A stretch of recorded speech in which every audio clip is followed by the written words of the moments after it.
Good afternoon, John. We are here at the Enterprise 2.0 Summit.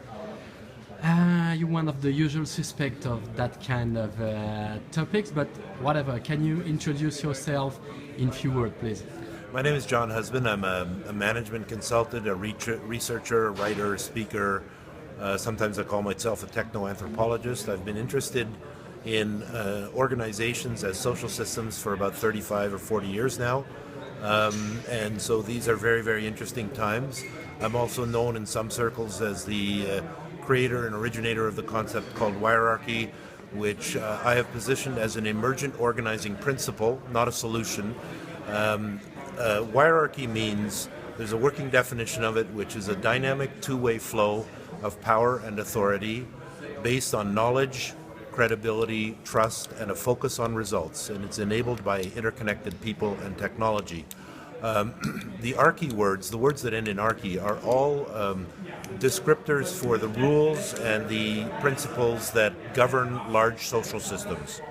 And one of the things that interested me now, ever since the arrival of the web, is that we've been talking about and feeling the impacts of living and working in a wired world, more and more and more and more, and now a wireless world, Internet of Things, and so on.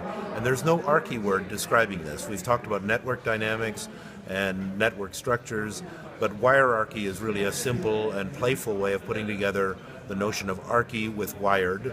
And of course, underneath that, myself and a number of other people know something about this, and so we've written about it, described it. And what's interesting to me now is that it's really starting to get traction and become more and more well known. Okay, so during this summit, we have talked about new kind of organization, and the word hierarchy have been several times quoted, but we have talking as well about social employee engagement. Can you tell us how do you link those two, let's say, concept, hierarchy and social employee engagement, which is a cornerstone of the new kind of organization you want to succeed to do it? Yes. So the implications of the wired world were, let me provide a little timeline. 1995, roughly, the appearance of graphical user interfaces and the browser, which made the web much more useful. That meant websites and so on. And then there was a first wave called the dot-com boom. Some people may remember that. And followed about 3 years later by the dot-com bust. There were no effective business models. Things didn't work, and it was really too new. And then after that, in fact, there was a very interesting phenomenon that happened, which was called September 11th, 2001. Followed by the very quiet, underground almost birth of what was called Web 2.0. Blogs, wikis began to be used by some, not-for-profits and grassroots organizations and the odd organization. And then I remember the cover of Business 2.0 magazine, 2006 was proclaimed as the year of the social networks. And that was around the time that Facebook and Twitter were invented. And now the rest is history. We know that people know everywhere that the world is wired and that a lot of what we do happens on there.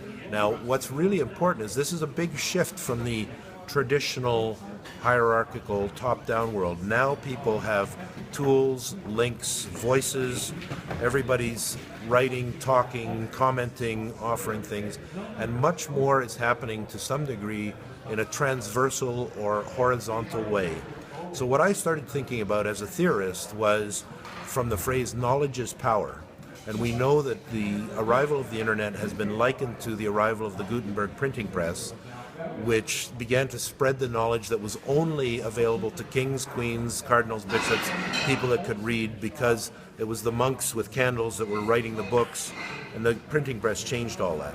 So the same thing is happening now, but instead of the impact of the printing press being felt 200 years after its invention, now it's only 20 years. It's a factor of 10. And it's now 20 years, more or less, since the web arrived, and we're really starting to feel its major impacts. What that means for employee engagement is there's a degree of, let's call it conceptual democracy happening. People want to be involved. They want to be treated as adults, not as children. And in traditional hierarchies, it's very much top-down, do as we tell you, you're here to execute things. That's still the dominant model, but things are changing.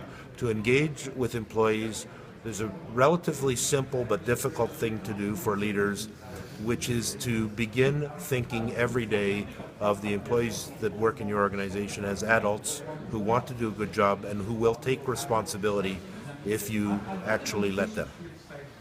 Okay, so if you need this employee engagement to be more efficient, to change the way people work, well, let's do to walk the talk. How can you do that? What are the levers to go that way and get people engaged? To help get people engaged and to help them do the work that they have to do because it's their job anyway better and with more satisfaction, you can provide them with greater support.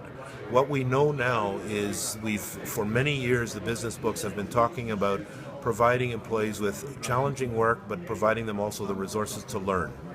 And we have, as a result of the web, begun exploring what it means to be providing learning and development to various employees, and we've had various waves of responses like e-learning, classroom learning for employees to learn how to do things. But it's also become more and more evident with, for example, the 70-20-10 framework, that 70% of all the learning people do is social and informal. In other words, I have a problem, I don't know how to do this, I go and talk to somebody who's a friend of mine, or they may refer another friend to me, or we talk about it over lunch in the cafeteria. So I would, if I were an organization, try to provide as much support to employees to do their jobs as well as they can, but leave them alone and offer them the support. Okay, thank you very much, Jon. You're welcome.